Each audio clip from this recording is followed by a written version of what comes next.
Монгол улсын мах бэлтгэгч 9 компани бүгд найрамдах хятад ард улс руу мах экспортлох хүсэлт гаргасан. Монгол улсын хүнс үдэ аж ахуйн яам, мэргэжлийн ялтын ерхий газар, бүгд найрамдах хятад ард улсын чанарын хяналт шалгалт, 20 зэрэг ерхий газрын хамтарсан шинжээчд урт түвш рүү мах экспортлох сонирхолтой.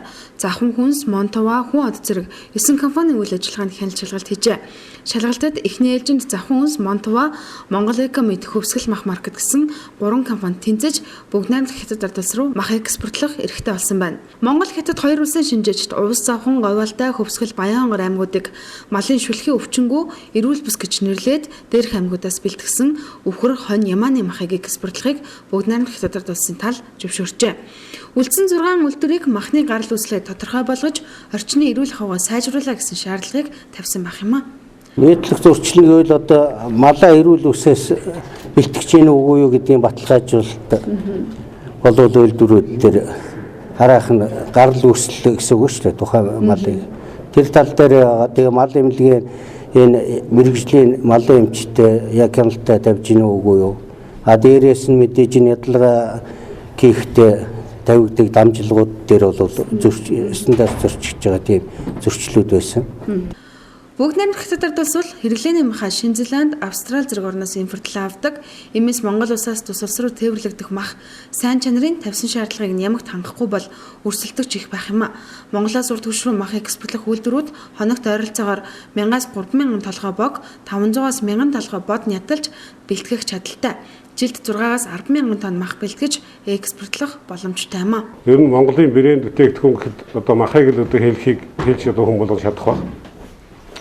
Тэгэхээр энэ брэнд бүтээгдэхүүнийг эхнээс нь одоо жоохон үн цэнтэй гаргая.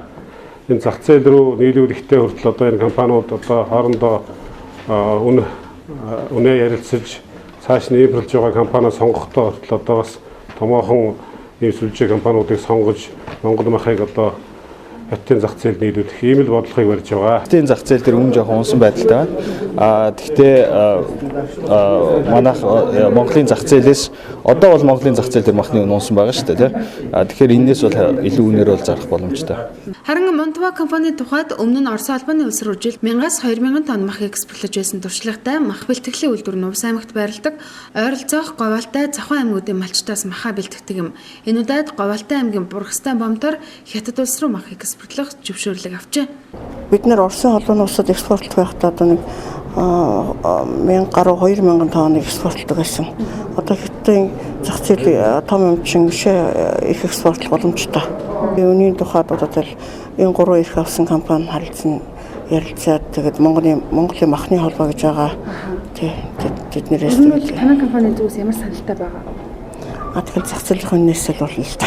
Махны үйлдвэрүүд хонь ямаа үхрийн ястаа махаа хөрөөдөж стандартад нийцсэн хайрцаг цавлаад зориултын өргөгчтэй машинаар тээвэрлэнэ.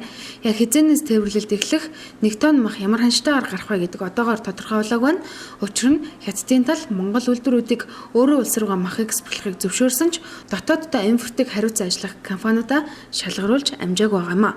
Гэхдээ Монголдо худалдаснаас илүү өндөр өртгөөр борлуулна гэсэн тооцоолог махны үйлдвэрүүд хийжээ.